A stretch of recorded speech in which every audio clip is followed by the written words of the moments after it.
Om Sadashiva Samarabham Shankaracharya Madhyamam Asmadacharya Paryantam Vande Guru Paramparam Ishvaro Guratmeti Murtibeda Vibhagne Vyomavda Vyaptadehaya Dakshinamurtaye Namaha Sarva Vedanta Siddhanta Gocharan Tamagocharan Govindam Paramanandam Satguru Pranatosh Mahal Om Shanti Shanti Shanti. Boa noite a todos, boa noite a todas.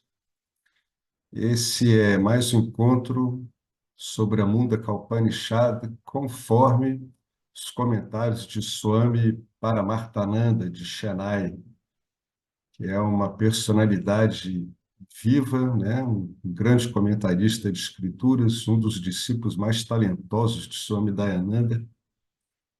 E a gente está aqui apanhado no Mundaka Upanishad, que ele fala muito sobre rituais. E não por um acaso o Swami Paramarthananda ele é um tradicionalista.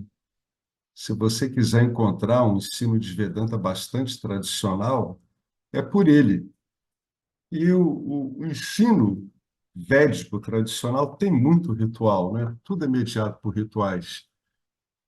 E vendo isso aqui tudo, a gente nota por que que Adi Shankaracharya e outros comentadores eles chegaram a fazer uma advertência em relação a esse compromisso excessivo com os rituais, né?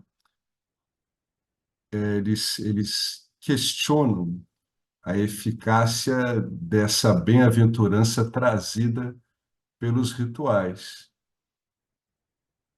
Então, é nesse contexto que a gente entende essa importância do que eles falam. No fundo, não tem problema com nada, né? Nietzsche, como é um monte de objetos inertes, inclusive o conhecimento védico é Nietzsche, o Vedanta é Nietzsche também. Em si, não tem nada de errado. O problema é o que que a pessoa quer fazer com as coisas. Se ela quer um resultado permanente através de rituais, aí teria que ver o que é permanente para ela. E se a pessoa não tem interesse no conhecimento último, né, sobre si mesma, então provavelmente o conhecimento da parte final dos Vedas, né, o Vedanta, não interessa a essa pessoa, ela não vai adquirir, ela não vai apresentar as qualificações necessárias, né, nem antes e nem durante o ensino. Mas isso tudo vai ser tocado pelo Swami. Por enquanto, ele está comentando essa espécie de abandono a que várias tradições vedânticas, védicas estão sendo colocadas, né, lá nessa Índia tão tomada aí pela essa modernidade, por um mundo globalizado, né? Então ele está comentando, dizendo que isso no parágrafo anterior, onde a gente estava, né? O dia para aquela pessoa védica começa de preferência antes do nascer do sol. Mas ele disse que o problema é hoje em dia você vê até meia-noite vê TV, levanta às 7 horas e não vai ter tempo para prática religiosa regular nenhuma, né? Não tem tempo nem para acender a lamparina. Mas o que diz o Shastra? A Escritura diz o seguinte: tenha pelo menos uma imagem do seu Ishta Devata, né? Aquela imagem que você usa através de uma representação de Ishvara para adorar o próprio Ishvara, já que Ishvara não apresenta uma imagem, ele não pode ser objetivável. Você não tem como conceber Ishvara de modo que você possa fazer um ritual, formal ou não, de adoração dual. Então, você tem o Ishta-devata, que é uma representação. Então, pelo menos tem uma imagem do seu Ishta-devata, acenda uma lamparina. E pelo menos faça algum parayanam. O que é o parayanam? Parayanam é uma recitação oral de obra sagrada. Ou você faz um namajapa, né? Regularmente. O que é o namajapa? A recitação de um nome. Que nome? Um dos nomes de Bhagawan, um dos nomes de Ishvara, por exemplo, Vishnu. Tem vários mantras que servem aí, né? As pessoas conhecem vários. Om Namah Shivaya, e vai por aí afora, né? Então, pelo menos você faz uma recitação, segundo os membros, né, do movimento para a consciência de Krishna, os famosos Hare Krishna. Na verdade, a única coisa que dá para fazer regularmente, de verdade e com eficácia nessa época de Kali Yuga, segundo eles, que são de outro ramo védico, né? Eles são do Bhaktivedanta, aquele que enxerga todo o conhecimento védico, inclusive a parte final como dual, mas segundo eles, a melhor coisa que se faz é ficar cantando os nomes de Deus. Por isso que eles têm aquele mantra clássico deles, né? Tudo você está cantando os nomes de Deus. Então o Swami está dizendo aqui, bom, pelo menos cante os nomes de Deus, né? Ou então você recita uma obra sagrada. Aí ele fala aqui de umas orações que a gente encontra elas, pode encontrar em algum livro, pode encontrar no YouTube, no Google. Vishnu Sahasranama é uma oração fantástica se você não tiver tempo.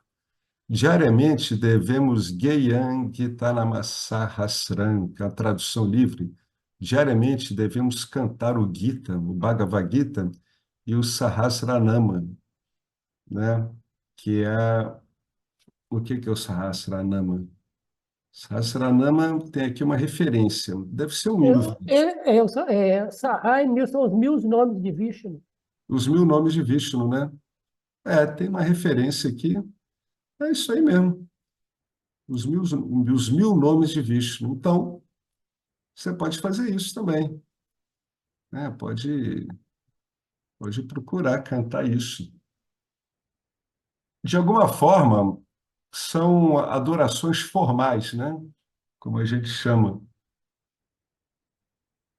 né? Então, o que que diz o Bhaja Govinda de Shankaracharya, né? Cante o Gita e Sahasranama, né? Aquele famosa canção do patrono aqui desse ensino formal do Vedanta, que é o Shankaracharya, né? Adi Shankaracharya.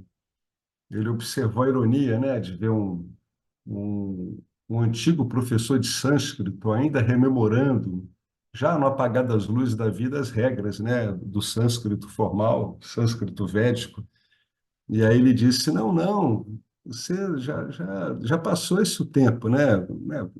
Vá louvar o Senhor, porque o seu fim se aproxima. Bhagavad Gita ou Vishnu Sahasranama Parayanam. Você faz isso, né? Se você não tem tempo para isso, aí ele está falando aqui de uma outra obra sagrada, né? Uma outra obra dedicada à divindade, que é esse Aditya Hridayam, né? Falou de outro aqui também, Kamala, etc, etc, etc, que você o pratique, se não puder fazer tudo o que foi mencionado anteriormente. Então, pelo menos, faça o mínimo, né? Lembra que no encontro passado a gente viu aqui qual era o mínimo? O mínimo é você pura e simplesmente usar a sua boca, né? Ou seja, recita um Namajapa, né? Bom, então ele está falando aqui, Dhyanam, meditação, Yagna, ritual, Archana, né? Que seria essa recitação mais simples, né? Se você puder fazê-los, maravilha. Se não puder, faça pelo menos Namajapa. É o mínimo que ele diz. No mínimo, você faz o Namajapa, que nem os Hare Krishna. Namajapa na Kali Yuga é enfatizado. Portanto, Shankaracharya diz, ele fala, né, no comentário dele, Tetrayam, que quer dizer, na época da treta, né, na Treta Yuga, ele diz que esses rituais todos são amplamente predominantes. Tudo isso é comentado. Que você possa praticar qualquer karma apropriado, uma prática apropriada a yoga. Claro que quando ele fala karma, ele está falando um karma sob forma dessas upassanas, né? Então, seria uma upasana, uma repetição, uma meditação, ou você execute uma ação conforme o Panchamara Yagna, né? Você sempre levando em conta seus ancestrais. Basta muitas vezes fazer com a mente, né? Você honrar os seus ancestrais, honrar Deus, as escrituras, né? A sociedade onde você vive, você faz alguma doação, alguma contribuição, leve em conta o ambiente também. Tudo isso é para tirar a pessoa daquele mundo muito peculiar, né? Que leva invariavelmente o Jiva a refletir basicamente só sobre ele mesmo, né? Não é um problema específico do Jiva, isso é uma condição de Jiva. Jiva é isso, né? Até que o Jiva ele execute essa manobra onde ele comece a objetivar a própria personalidade e com o objetivo de se libertar mesmo, ou seja, até ele levar em conta o Veda, né, o Vedanta como uma autoridade nisso, então o default do Jiva vai sempre ficar assim. Né? Também não tem nada contra isso, né? E Ishvara sabe o uso que ele dá a tudo que é ele mesmo no mundo, né? Tem lugar para aqueles que estão vinculados à personalidade, tem lugar também para os poucos que não querem isso. Então, isso depende de tudo do contexto. Tudo isso aqui é sobre você, é a famosa pergunta: o que que você quer? Né? Essa é sempre a pergunta. Tudo isso aqui é sobre o quê? Sobre você. Tudo, absolutamente tudo. O que que você quer, né? Dito isso, ele vai para o mantra 2, né? Quando as chamas, ele está falando agora de um momento bem específico desse ritual, que é quando você deve oferecer as oblações, os seus sacrifícios, quando você deve fazer as ofertas, né? Então, quando as chamas irromperem no fogo bem aceso, nesse local que a gente viu ali, que é, que é o Roma Kundam, né? Quando as chamas irromperem, né, no fogo bem aceso, você tem o fogo bem aceso, aí as chamas começam a irromper lá, se mexer, subir, etc. Então, nesse momento, as oblações, que muitas vezes eles usam aquela manteiga esterificada, né, a ghee, as oblações devem ser oferecidas no espaço entre os extremos, ou seja, exatamente no meio do kunda, ou no meio do buraco, ou no meio daquela armação que é feita, né? Nesse caso aqui é retangular.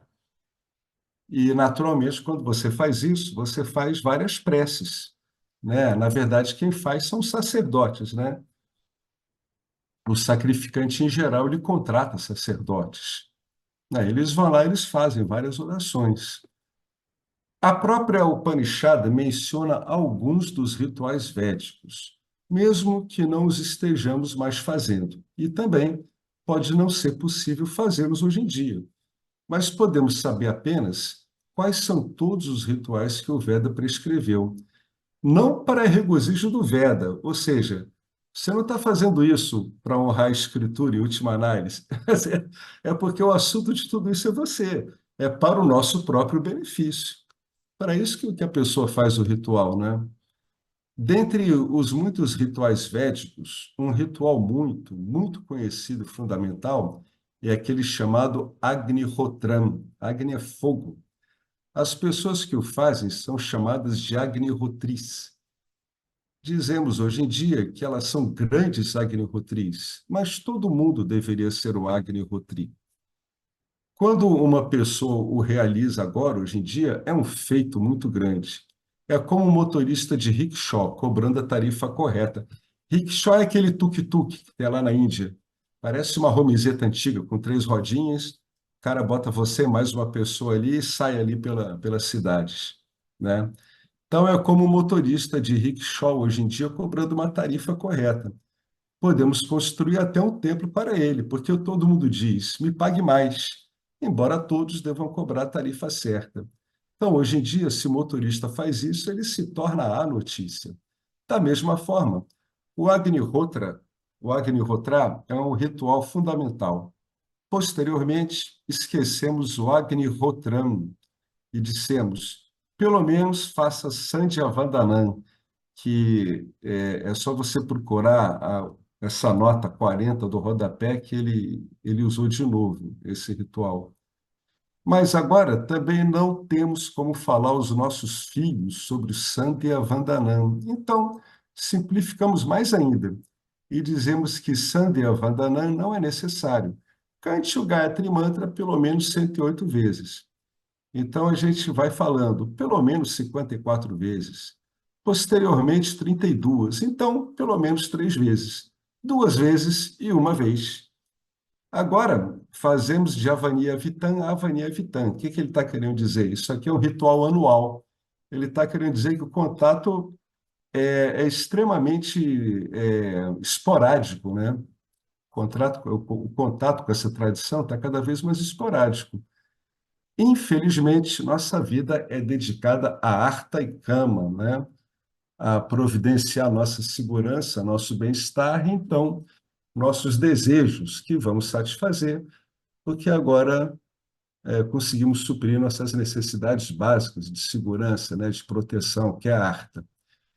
E a arta e cama é um estilo de vida totalmente materialista. Não há tempo para karma ou moksha, né?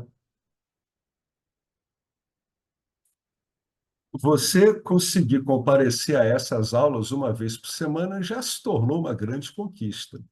Então, eu preciso mantê-lo de bom humor para que você venha regularmente. Temos que manter a clientela. Manter de alguma forma já é uma grande coisa. Portanto, pelo menos faça Namajapa. Ok, tudo bem. E qual é o ritual do Agnihotra, sobre o qual o Veda fala? Você tem que ter uma cunda de fogo, né? Aquilo que a gente falou lá em cima. Uma cunda de fogo que é chamada de Ahamanya Agni, com formato retangular. Alguns deles são semicirculares, outros retangulares, etc. Há regras e regulamentos. Esse é chamado de Ahamanya Agni. Nessa cunda retangular, Yajamana, que é o sacrificante, é aquele em nome do qual o sacrifício vai ser feito, né? Esses sacrifícios tradicionais, eles têm 18 fatores, são 16 sacerdotes, o sacrificante e sua esposa, ou vice-versa, a sacrificante e seu marido, né? Então, esse Adyamana, ele tem que acender o fogo trazido daquele Garrapatia Agni, aquele domiciliar, o qual deve ser preservado em casa. Esse fogo preservado é chamado de Garrapatia. Então, deve-se acender o fogo neste Kundan temporariamente por causa de Agnihotra.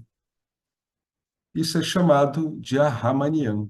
Após o término do ritual, este fogo deve ser levado de volta ao Garrapatia. Você deve ir lá, pegar uma chaminha dele, né, e levar de volta, juntar ele com aquele que já está aceso na sua casa. E você sabe por que é chamado de Garrapatiam? Porque é Grihapathi, é o senhor da casa. Afasta da família todas as forças negativas. É como uma cerca invisível para os familiares. Todas as forças do mal, as vibrações negativas, que hoje em dia o pessoal chama de vibe, serão repelidas. As bad vibes, as vibes que não são boas, vão ser reprimidas. Então, para que serve esse fogo? Para muitas coisas, inclusive para afastar as vibes ruins, né? Mas, na verdade, a origem dele é outra, né? Esse é o efeito lateral dele. Esse fogo simboliza você mesmo, né? Que está sempre aceso, que ininterruptamente é a consciência que não para nunca, não tem começo, não tem meio, não tem fim, sempre ciente o tempo todo, né? Sem movimento, iluminando tudo. Mas tem esse efeito também desse fogo, né, do senhor da casa. Hoje em dia, se esse fogo do senhor da casa não estiver presente, o que recomendamos? Vamos lá. Pelo menos acenda uma lâmpada em casa, uma lamparina. Mas agora a lâmpada é lâmpada elétrica. Você não precisa de óleo, você não precisa de pavio e nem de arral, que deve ser alguma essência. Você não precisa de nada. você simplesmente acende a luz. Apenas aperta o ON. Parece exatamente como uma lâmpada vertical, né? Cutu, Vilacu, tem 3 e também tem 5 pontos. Nesse fogo do senhor da casa, deve-se acender o fogo muito bem, né? Nesse fogo do senhor da casa, que está agora servindo ao Agnihotra, deve-se acender o fogo muito bem, de modo que as chamas irrompam. Não pode ser um fogo a meia bomba. Quando as chamas estão ficando assim, ele ele pegou aqui uma parte do verso, né? Arshiri significa que as chamas estão se movendo lá no Roma Kunda. E quando isso ocorre, quando as chamas irrompem, quando eles começam a se mexer para cá e para lá, você deve oferecer oblações 2 vezes por dia, né? Prataha Agni Hotram e Sayam Agni Hotram. Ou seja, Agni Hotram ao amanhecer, Prataha, e Agni Hotram ao anoitecer, Sayam. Onde você oferece as oblações. Rabagavantarena, no meio do Roma Kunda, entre os extremos direito e esquerdo. Essa porção intermediária é chamada de Abhagavantarena. Tecnicamente é chamada de Avapastanan. E agora ele está usando aqui uma outra palavra do verso. Você pode oferecer Pratipadaye. Em suma, a mensagem é que você tem algum tempo para um puja ou para um Parayanam diário, né? Uma recitação de obra sagrada ou um puja mesmo, uma puja mesmo, né? Mas no caso ele disse que se não tiver tempo para nada disso, pelo menos faça um namajapa. Alguém quer comentar alguma coisa? Né? Ele está esmiuçando aqui a que ritual está se referindo o mantra número 2, né? Aí agora, o que que ele vai falar? Ele vai falar sobre a necessidade de se fazer esse Agni Hotram de um modo preciso, de acordo com o que é estabelecido nas escrituras. Por quê? Mantra número 3. O Agnihotra destrói os 7 mundos daquele cujo Agnihotra é realizado irregularmente, que é Sendarsha, Paurnamasa, Chaturmasya, Agrayanam, Vaishwadeva e que é desprovido com as visitas. Ou seja, ele está falando aqui que esse Agnihotra ele compromete os resultados que a pessoa está querendo, que é ir para níveis superiores ao da Terra, se ele for feito de modo irregular. E se ele não, e se esse sacrificante ele também não tiver envolvido com esses outros rituais aqui que ele está falando. Ele citou aqui 5. E uma coisa muito grave, é uma pessoa que não recebe bem as visitas, né? Aquele que é desprovido com as visitas não tem como melhorar de planeta, impossível. Tem que ficar aqui até aprender a tratar as visitas decentemente. Isso está expresso aqui na escritura. Então, para eles, realmente isso é uma coisa importantíssima. E para a gente deveria ser também, né? Mas, como a gente vive numa sociedade que, na verdade, não se preocupa muito com isso mesmo, a gente acha até diferente quando vê um comentário desse. Mas está aqui, ó, Agnihotra destrói os 7 mundos daquele cujo Agnihotra é realizado irregularmente, que é Sendarsha, Paurnamasha, Chaturmasya, Agrayanam e Vaishvadeva, e que é desprovido com as visitas. Então, junto com Agnihotra, o Veda também prescreveu muitas outras formas de rituais. Lembre-se que a gente está falando tudo daquele Veda Purvabhaga, que é aquela porção anterior do Veda. Aqui ele está lidando basicamente com a parte karma, né? Que é o karma do Veda Purvabhaga, da porção anterior do Veda? É aquele que lida, é um karma sacrificante, é um karma que são ações ritualísticas, né? Esse que é o karma que ele está falando especificamente aqui, né? Então, o Veda prescreveu muitas outras formas de rituais. Ele fala geralmente como karmas, prescreveu muitos outros karmas. Quando vê karma no contexto dessa parte inicial do Veda, fique sabendo que são as ações ritualísticas. Lembre-se de que exercícios físicos, quando prescritos, nunca se resume somente a um deles. É sempre um grupo deles, porque cada exercício é destinado a uma parte do corpo. Se você fizer exercícios apenas para as mãos ficarão bem, as pernas não. Portanto, diariamente, jornais ou revistas estão falando sobre o quê? Para diferentes partes do corpo, diferentes exercícios. E assim é também com a parte ritualística.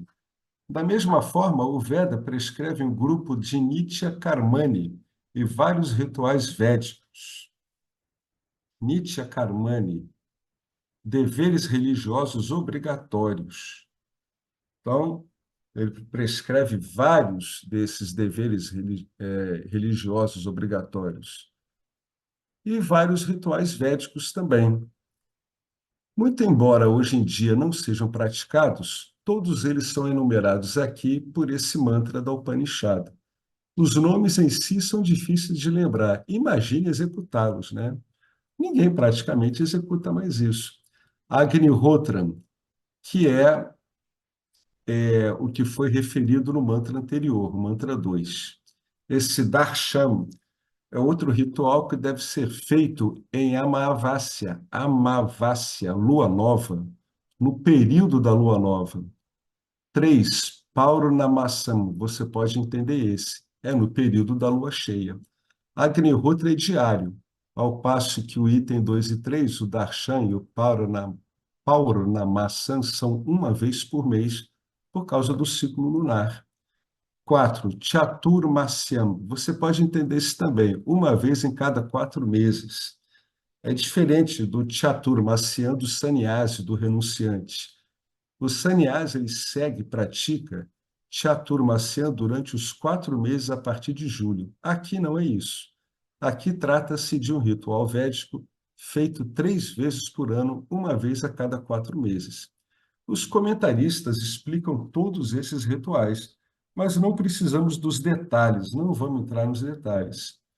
5. O próximo é o Agrayanam, os rituais da colheita.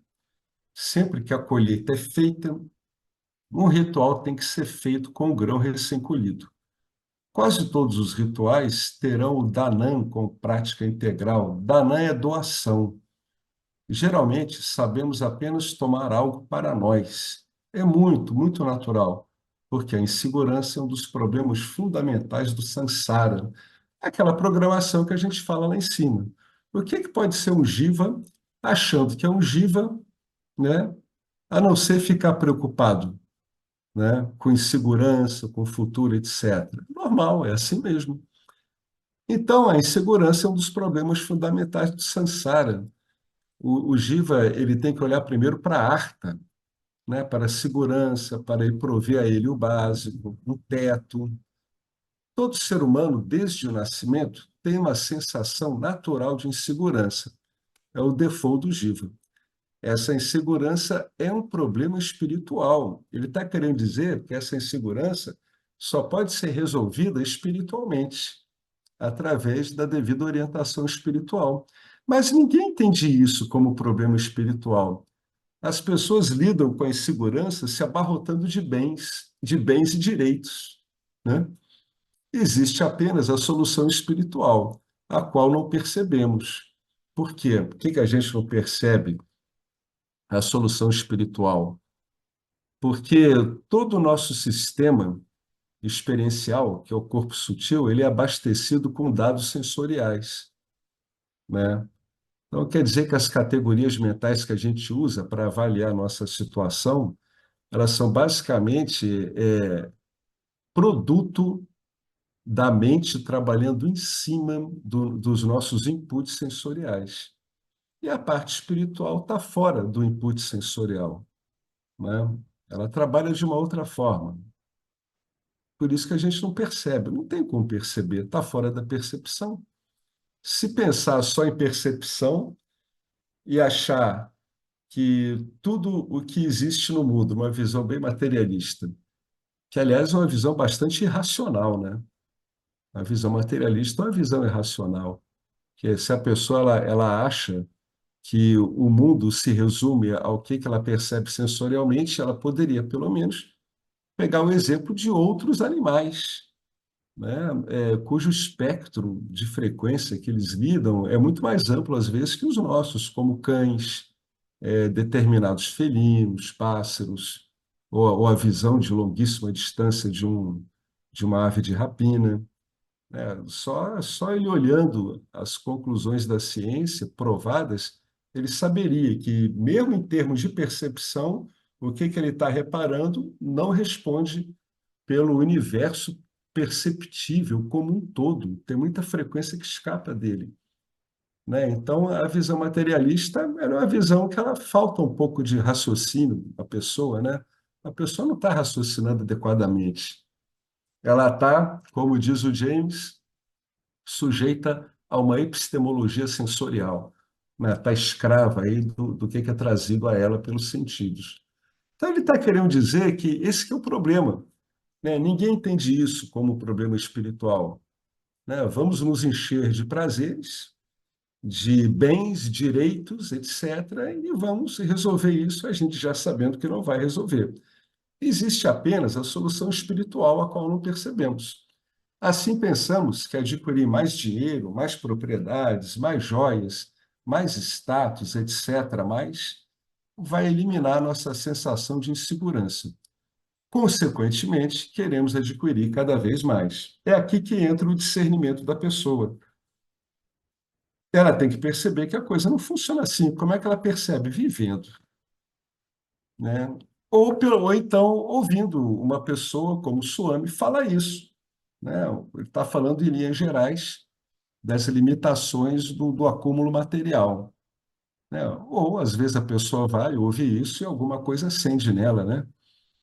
A despeito de qualquer quantia que adquirimos, a insegurança não se vai. A pessoa vê isso na vida dela. Vejamos as despesas médicas. Quando surge o problema do estresse, vem o ataque cardíaco. A solução é o bypass ou o stent. E o stent custa 1,5 lakh, que é uma grana muito grande. Aonde vamos chegar? Da mesma forma, você tem muitas outras doenças. Todas elas são chamadas de doenças do estilo de vida.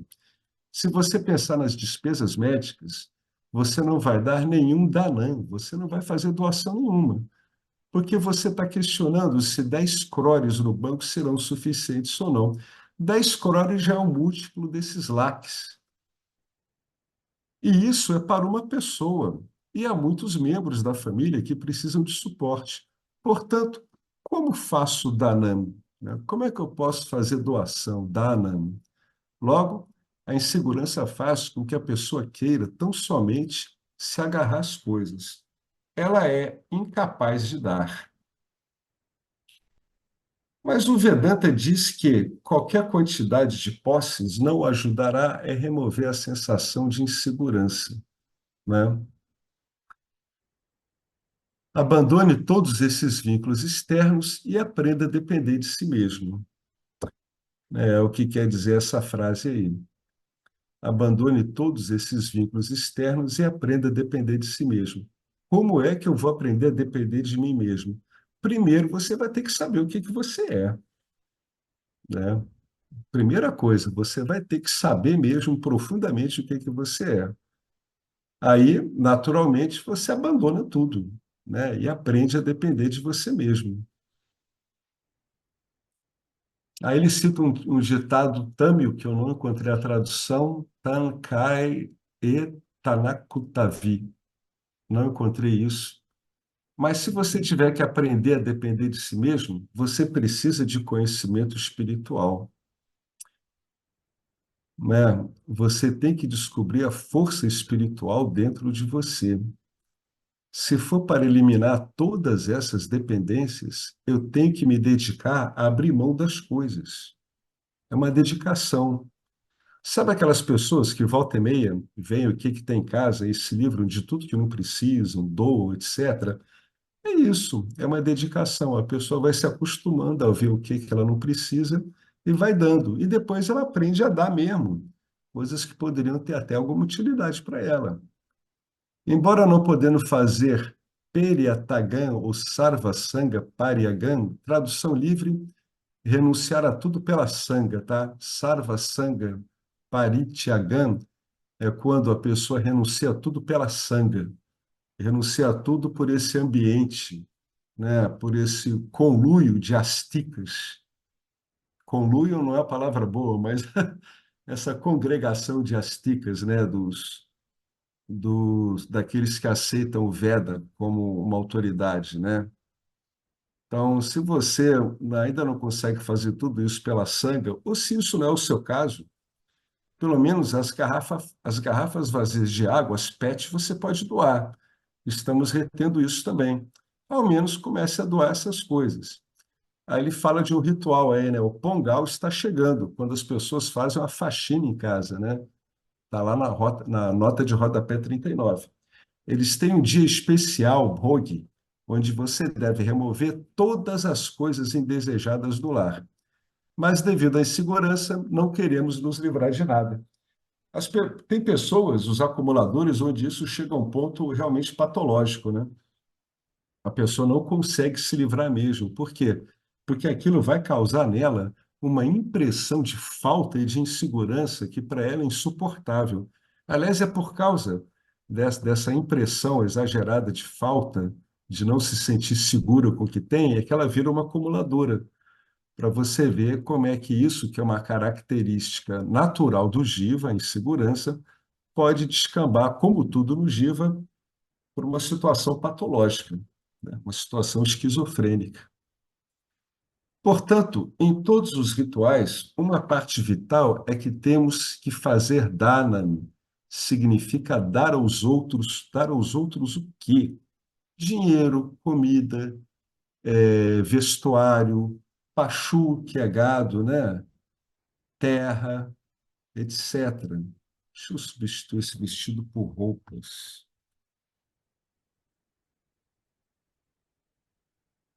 Os rituais ajudarão, assim, como um ensaio para o sannyasa, para a vida de retirante. Não tenha medo do sannyasa. Sannyasa significa apenas que a pessoa renunciou à dependência externa para sua própria segurança. Você vê que o sannyasi, ele sequer cozinha, né? Ele mendiga comida, né? Ele conta com isso. E quando ele não conseguir arrumar comida, ele não come. Esse é o sannyasi clássico, né? Ele sai com uma manta, né? Sai com uma cuia e basicamente é isso. De resto, ele depende de todos à sua volta, né? Ele está muito seguro em relação à dependência externa. Se vier resultado dela ele puder comer, tá bom. Se não puder, tá bom também, não tem problema. Isso que significa a sannyasa. Assim, qualquer ritual são significativos para esse dar aos outros. Agora, vejamos o Agrayanam, né? Quando obtemos uma colheita fresca, devemos também fazer doação e compartilhar essa doação com outros, que é o que muitas vezes o grihasta, que tem um grande salão, ele faz, né? Ele consegue uma colheita nova e ele naturalmente reparte. Aquela situação do senhor de casa, ele tem um salão para ofertar comida e água, isso quer dizer que aquilo é habitual dele. Provavelmente muitos fazem isso todos os dias. Eles oferecem comida e água, é diário, né? O próximo, o próximo, né?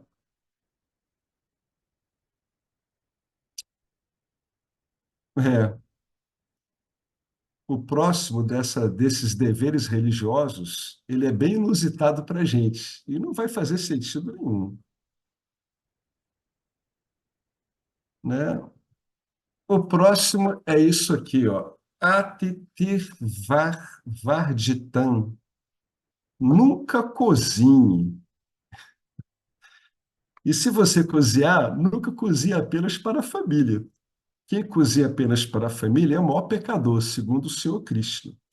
Na Bhagavad Gita, capítulo 3, verso 13, Bhagavan diz, ó, aqueles que cozinham apenas para a sua família e comem isso não estão consumindo alimentos, eles estão consumindo pecado. Palavras muito fortes usadas pelo seu Krishna. Portanto, faça de Anadanan uma parte integrante da sua vida. Doe a refeição que você cozinha, ou então doe comida, né? Anadanan, doação de comida.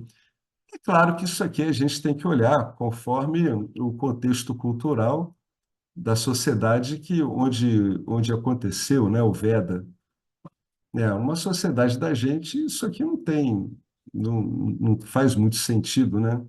A gente cozinha o tempo todo. Bom, mas enfim, é adaptável, né? É só para mostrar, assim, que a gente deve olhar essas tradições tudo também no contexto, né, sociocultural onde elas existem. Muitas vezes não são aplicáveis, outras vezes são. Essa aqui para a gente é muito estranho, né? Nunca cozinhe, se você cozinhar, você sempre tem que deixar uma sobra, né? Tem que deixar uma coisa lá para oferecer. Dá para fazer também. Tem tradições africanas que fazem isso, né? Sempre que você cozinha, né, tradições religiosas, você reserva uma parte para dar de comer a quem precisa. Então, o que que nós vimos, né?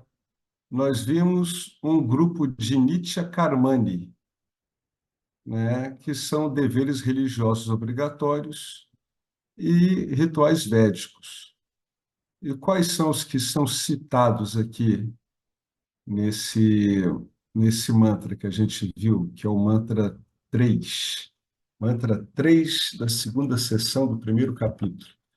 É o Agni-Hotram, um ritual, né, o Darshan, que é feito em lua nova, outro ritual, que é feito no período da lua cheia, um outro, que é feito 3 vezes por ano, uma vez a 4 meses, a oferta de grãos, né?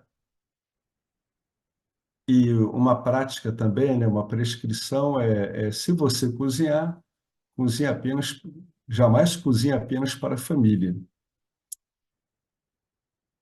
E a gente parou aqui, né? Ele diz, onde quer que Ana Danã, não, aqui, faça de Ana Danã uma parte integrante da sua vida, que é doar alimento, né? Doar alimento, ou doe recursos para as pessoas comprarem alimento. Não há equivalente para essa oferta de alimento, para Jala Danã, que é a oferta de água, né? De novo, todos eles são parte integrante do Panchamara Yagna. Portanto, a Titri aqui, ele está falando de uma palavra do verso, se refere especificamente a essa doação de comida. Se não puder fazer isso devido às suas condições familiares, ou se não arrumar um cozinheiro, ou seja, se você não tem recursos, ou se você não conseguir arrumar um cozinheiro, ou se a sua esposa disser você faz isso, significando você cozinha, você é quem vai para o fogão para variar. Hoje em dia você deve estar pronto para tudo. Os tempos estão mudando. Então dizemos, onde quer que a Ana Dana esteja ocorrendo, você pode pelo menos fazer a doação, né? Kanti Shankaracharya iniciou Spidiyarisitam, que significa quando você estiver fazendo arroz para suas necessidades diárias, guarde um pouco para Ana Danã. Muito, muito importante. Esse kanti que ele falou ali na frente tem a ver com o ramo feminino, né? Isso ocorre na ordem Ramakrishna também, que não se mistura monges e monjas, né? Então, esse kanti aqui, ele se refere à parte feminina da ordem, né? E essa parte que iniciou esse hábito, né? Você está lidando com arroz para suas necessidades e reserve um pouco para fazer uma oferta de alimentos. Mas é para fazer uma oferta de alimentos pensando, pensando isso como um karma védico, né? Como uma ação ritualística védica.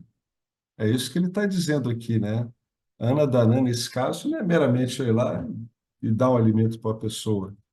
É o lidar com isso como uma prática védica, né? Uma prática ritualística mesmo. A última desses deveres, né, é esse aqui, que está no Panchamarriyagna também. Vaishvadevam significa Bhuta Bali, alimento até para os animais e plantas, porque em Panchamarriyagna, Bhuta Yagna é importante. Deveríamos contribuir até mesmo para os animais e as plantas. Isso é chamado Vaishvadevam. Bom, tudo isso deve ser praticado regularmente. O Veda adverte que, se você não fizer todos eles, você terá doença espiritual ou papã espiritual. Papã espiritual significa que você vai se desviar do crescimento espiritual. Esta é a essência do mantra. O seu significado exato veremos na próxima aula. Bom, na próxima aula, ele vai dizer que a escritura está exagerando um pouco para fazer você perceber a importância desses rituais. Mas, como toda escritura upanishádica, depois o mantra seguinte vai colocar em dúvida, né, a eficácia disso aqui que está sendo colocado. É bem característico do Vedanta, né? Ele ensina através de choques, contrastes mesmo. Fala, fala, fala de uma coisa, dali a pouco ele tira aquilo e diz: ó, mas isso aqui, para o propósito último do autoconhecimento, não deve funcionar, né? É bem do Vedanta isso, né? É como se fosse aquele sistema de Aropapavada, né? Eu vou lá, eu coloco um monte de coisas, depois eu vou lá e tiro elas, né? Que é uma pavada. Mas, de qualquer forma, por que que o sistema faz isso? Para que as pessoas reflitam mesmo. Quando ele está chamando o estudante, para o estudante prestar atenção nessa parte do karma, na parte ritualística, é para prestar atenção mesmo, para ver a importância disso aqui. E quando o mantra na frente negar a eficácia disso aqui para o autoconhecimento, é para você sentir bem o que que significa negar isso aqui tudo, né? É para você avaliar bem, puxa, ele tá negando uma tradição toda. Ele está dizendo que uma parte não está servindo para um determinado propósito. Isso depois de ter falado um tempão sobre isso, né? O Vedanta vai preparando a sua mente para que ela dê o foco e a importância adequados ao que está sendo falado. Então, o Swami até se estendeu bastante aqui. Eu já vi outros autores aqui falarem da parte do Veda Purvabhaga, nessa parte kármica aqui especificamente, mas não de um modo tão detalhista como ele. Tá? Mas depois ele vai negar isso aqui através da Upanishad. E é o que a gente vai começar na parte 11 que eu publiquei hoje. Vocês viram lá a parte 11 publicada? É só vocês abrirem o Facebook que ela está lá, né? Eu vou ler um pouco dela, mas depois eu vou retomar, porque ele faz aquele resumo habitual, né? Então, nessa parte 11 ele vai estar lidando com a seção 2, né? Versos 3 a 7. Ele vai explicar um pouco melhor esse último verso que a gente viu, e depois ele vai até o sétimo. E no sétimo, isso aqui já vai ter sido negado, a eficácia disso, né? Então, ele fala de novo do mantra 3, né? Agnihotra destrói os 7 mundos daquele cujo Agnihotra é realizado de forma irregular, que é o Agnihotra sem ser acompanhado de Darsha, Pauranamasa, Chaturmasya, Agrayanam, Vaishwadeva, e também aquele sacrificante que ele é desprovido com as visitas, né? Então, o Agnihotra não tem eficácia. Não é isso que quer dizer destruir os 7 mundos. Que 7 mundos são esses? São aqueles melhores que a Terra. Porque todo esse sistema ritualístico aqui do Veda Purvabhaga, ele visa objetivos materiais. Os objetivos materiais densos dele é te proporcionar o Artha, e o Kama e o Dharma, que são as três coisas que podem ser conseguidas materialmente, né, com ações que, por natureza, são limitadas. Então, tem a ver com a segurança, né, que é a Artha, tem a ver com o desejo, né, o Veda reconhece a validade dos desejos, os desejos dhármicos, Kama, e, finalmente, tem o indivíduo se tornar um virtuoso, né, ele fica um indivíduo dhármico, né, então, ele tinha apenas objetivos básicos, depois ele foi lidar com os desejos materialistas dele, e agora ele está orientado por um modo de pensar dhármico, um modo de retidão, de atuação moral, de acordo com a Escritura. Essa é a parte material, né?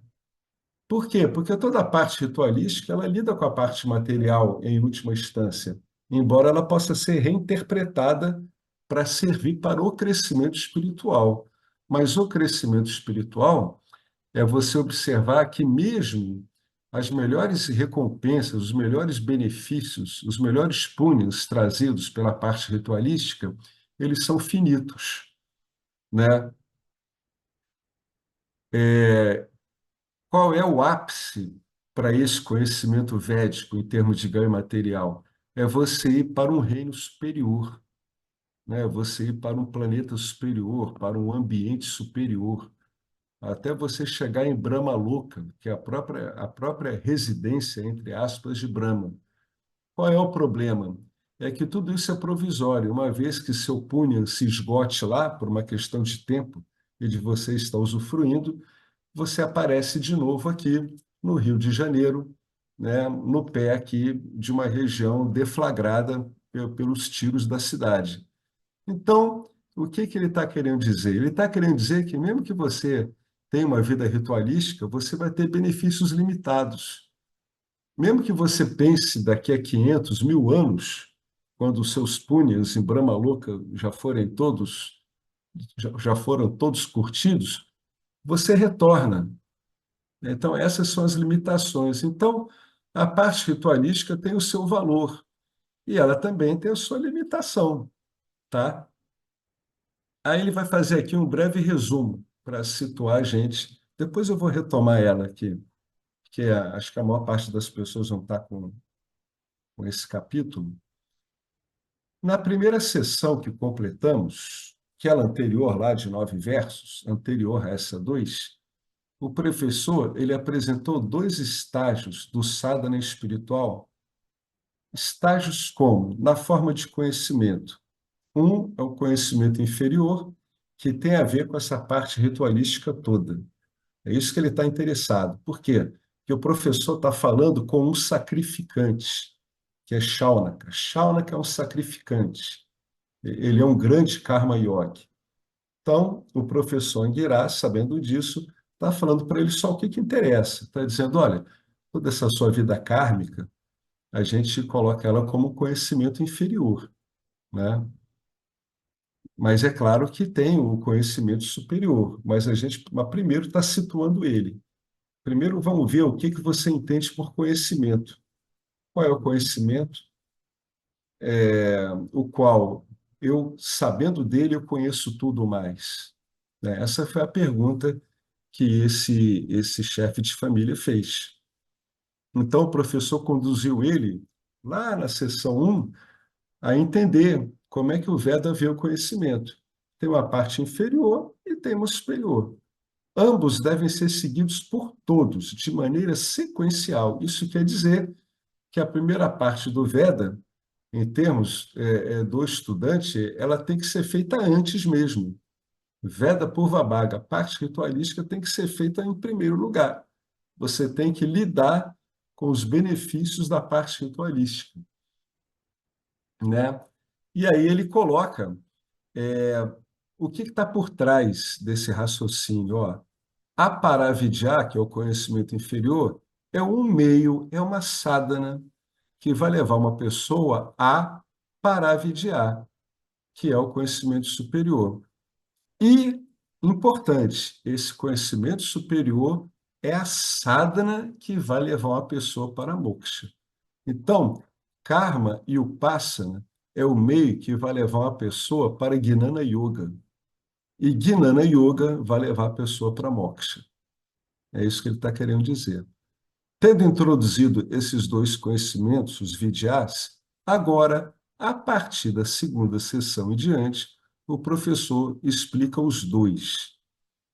A Paravidya em si consiste em duas disciplinas, a gente já viu. Nomeadamente, o que interessa aqui para o Veda é o Karma Yoga e o Passana Yoga. Karma Yoga, Karma Yoga são os rituais prescritos na escritura. E o Passana Yoga são as meditações, entre aspas, meditações devocionais. São trabalhos mentais, meditações devocionais. Qual é o objeto dessa devoção? Em Aparavidya, no Veda Purvabhaga, na porção anterior, o objeto é Ishvara. Como Ishvara não pode ser um objeto, ele é representado, né, por deidades, pelo Ishta Devata. É um modo que o devoto tem de adorar Deus. Deus não é um objeto. Tá? Para vidyar, o conhecimento superior, consiste em Gnana Yoga, é a mesma coisa, o yoga do conhecimento. Nesta importante sessão, o professor fala sobre o Aparavidya, consistindo de ambos os yogas, Karma e Upasana. E também fala sobre a transição de Apará, o inferior, até Pará, o superior. Como isso deve acontecer? Nesse contexto, ele se deteve bastante, esse professor, numa forma de conhecimento inferior, a Paravidya, materialista, na verdade, é um benefício material sutil, né? O apará, na forma de Karma Yoga, está sendo comentado através desses vários rituais que ele está descrevendo, né? Ele continua. Eu disse que o componente mais importante do Karma Yoga é esse Panchamara Yagna, os cinco grandes sacrifícios, os cinco grandes rituais, tá? Pancha é cinco, Maha, grande, e Yagna é um sacrifício. Panchamara Yagna Rupa, o que é isso? É a forma de um sacrifício, tá? Esse é o componente mais importante do Karma Yoga, é essa forma sacrificial, Panchamahyagna. Além do Panchamahyagna, tem o Vihita Karmani, que são aqueles prescritos para todos os Karmani, todos que executam rituais, né? Que são as disciplinas espirituais prescritas, por isso que eu falei, pelo Veda Purvabhaga, aquela porção anterior dos Vedas. Tá? Isso é que é importante. Na última aula, falei que são disciplinas muito versáteis, porque elas podem dar prosperidade material, né? E também podem proporcionar crescimento espiritual e manter a harmonia do contexto em que encontra a sua vida. Ou seja, o conjunto desses karmas, desses rituais, eles podem estabilizar o modo como se encontra a sua vida. O que, dentro, né, da necessidade do autoconhecimento, pode ser bastante importante, né, já que a gente tem que investigar quando a sua situação é mais corriqueira, é mais comum, mais fácil, mais benéfica, é bem mais fácil. Existem tantos benefícios. Portanto, essas práticas são prescritas como deveres obrigatórios, se aplicam a todos. Existem muitos kamya karmas, que são ações relacionadas a desejo, kamya karma, destinados a benefícios mundanos específicos. Por quê? Porque a gente viu anteriormente que o Veda leva em consideração, ele acha válido o desejo terreno, contanto que seja dármico, mas é válido. Então, você usa rituais para conseguir a consecução desses desejos. Agora, esses kamya karmas, né, que são as ações ritualísticas acionadas pelo desejo de um determinado sacrificante, não é como os outros, que são obrigatórios para todos. Esses kamyakarmas não são obrigatórios para todos. Mas Panchamar Yagna, que é aquele grande rito que é obrigatório, não se trata desse tipo de karma, karma acionado pelo desejo, mas sim dos vihita karmas, né? Os deveres prescritos para o indivíduo, né? Os sakama karmas, aqueles que não são acionados pelo desejo. Entre os Panchamarhyagnas, o primeiro e mais importante é Devayanaha, começando o dia com uma oração ao Senhor. Devayanaha é um ritual que você faz diante da divindade, né? Uma oração a Deus é um Devayanaha. Qualquer oração a Deus. Na Treta Yuga, o Devayanaha estava na forma de um ritual védico, especialmente esse Agnihotra, em destaque, é o tipo um Devayanaha. Mas hoje em dia, como eu disse na última aula, mesmo que não realizemos o ritual védico chamado Agnihotra, devemos ter alguma disciplina para invocar nosso relacionamento com o Senhor. O único relacionamento seguro que nos dará força e pensamentos positivos é o relacionamento com o Senhor, porque todos os outros relacionamentos terão um ou outro problema. Por quê? Porque são relacionamentos limitados, né? Os fatores envolvidos na relação são limitados, né? Deixa eu ver se eu vou ler isso aqui. Não, eu vou parar por aqui, senão a gente vai avançar demais. E eu tenho que acabar revendo, pelo menos comentando por alto isso aqui também, tá? Então a gente está bem no meio aqui da parte ritualística mesmo. Ela é bem longa, mas já no final desse texto aqui, que foi publicado hoje, isso aqui, tendo como base a pergunta do Shaunaka e Moksha, em última instância, é questionado. Tá? Não é invalidado, o Vedanta não invalida nada, ele é questionado. É o que é que você está querendo? Porque são todos benefícios materiais. Qual é o grande mérito de você virar um sacrificante, né, e lidar com os resultados dos seus rituais? É que você observa que, por mais bem-sucedido que eles sejam, os resultados são transitórios também, né? E a escritura depois vai dizer que isso se deve à própria constituição do ritual em si, né? O modo como ele é feito através de fatores limitados. Então, naturalmente, ele é limitado na concepção dele, e graças a isso ele vai gerar efeitos limitados, mesmo que para um ser humano, né, não pareçam ser limitados, como o indivíduo conseguiu um local no reino celestial, assim. Só que aquilo ali não vai durar para sempre, né? Então, o que é importante é isso aqui, ó. A coisa mais importante quando a pessoa começa o dia, ela tem uma oração para Deus. Nem que seja um namajapa para Deus. Esse é um bom começo de dia, isso é o que importa. Então, eu vou começar a partir daqui, né? Entre os Panchamarhyagnas, o primeiro e mais importante é Devyanara, que é um dos cinco grandes rituais, né? Você presta suas reverências a Deus, à Escritura, aos sábios, etc.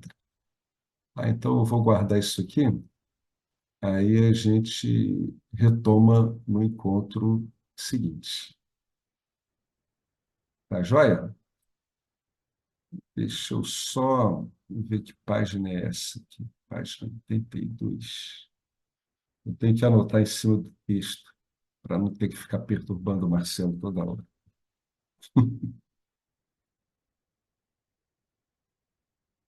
Tá aí. Vocês querem comentar alguma coisa? São partes mais descritivas, né? Mas são eficazes, viu? Se você. Quer ver? Eu já fiz essa experiência. Você passa 6 meses fazendo um namadjapa todo dia. Aí você para. Aí depois de umas 2 ou 3 semanas, aí você me fala da sua flutuação mental. Você vai notar que a mente vai flutuar bem mais. Todo mundo que pratica isso sabe, não é? A Carmen pratica, ou praticou isso há muito tempo, deve praticar ainda. A gente sabe disso, né? Faz esse teste, eu fiz, flutua mesmo. Depois de 6 meses fazendo Namadjapa, que é o básico que ele está querendo dizer aqui, né? Você para, depois de umas 2, 3 semanas, você começa a notar que a sua mente flutua mais, né? Ela fica menos assentada, né? É como se houvesse um relacionamento que ele mudasse. Um relacionamento com o mundo, ele ficasse um relacionamento muito mundano. Ele volta a flutuar mundanamente, né? Isso é um efeito que dá mesmo. Por isso que ele fala ali, né, um bom começo é você fazer uma oração a Deus quando começa o dia. E antes de dormir também é bom também, né? Por isso que ele comenta aqui, entre os Panchamariyagnas, o primeiro e o mais importante é Devyanarra. É o primeiro e o mais importante. Como? Começando o dia com uma oração ao Senhor. Então, é o mais importante. Nem que você faça isso só através de um Nama-japa também. Beleza? Então fica a sugestão. Eu voltei a fazer, tá? Porque é bom, porque funciona. É eficaz mesmo, não é à toa que está aí há milhares de anos, porque funciona, poxa. Você acha que uma coisa que não funciona dura tanto tempo assim? Não tem nem como. Não tem como. Né? É porque funciona, é eficaz. Então, gente, eu vou providenciando a tradução do outro, do seguinte, e a gente encerra hoje por aqui, tá bom? Om Purnamada Purnamidam Purnat Mudachyate Purnasya Purnamadaya Purnameva Vasishyate Om Shanti Shanti Shanti. Gratidão ao Vedanta, gratidão ao Dakshinamurti, a Ishvara, gratidão a essa maravilhosa linhagem, né, de conhecimento passado de alunos para professores assim, de um modo tão eficaz, tão ininterrupto há tanto tempo. É aquilo que eu falei, se é passado assim é porque funciona. As coisas a gente olha, a gente conclui por observação. Por que é passado assim ao longo de milhares de anos? Porque funciona. É que nem o Namajapa, funciona. Imagina um ritual, deve funcionar melhor ainda. Quem tem uma inclinação mais ritualística, né? Aproveite. Por isso que tem tantos Gnani Yogis realizados, que muitos têm, né, esse lado ritualístico, né? Eles continuam fazendo os rituais, sem problema nenhum. Qual é o problema? O autoconhecimento não consegue se contrapor a nada, porque ele engloba tudo. Então, se você é genuinamente um religioso, qual é o problema? Né? É um bem que você faz. Beleza?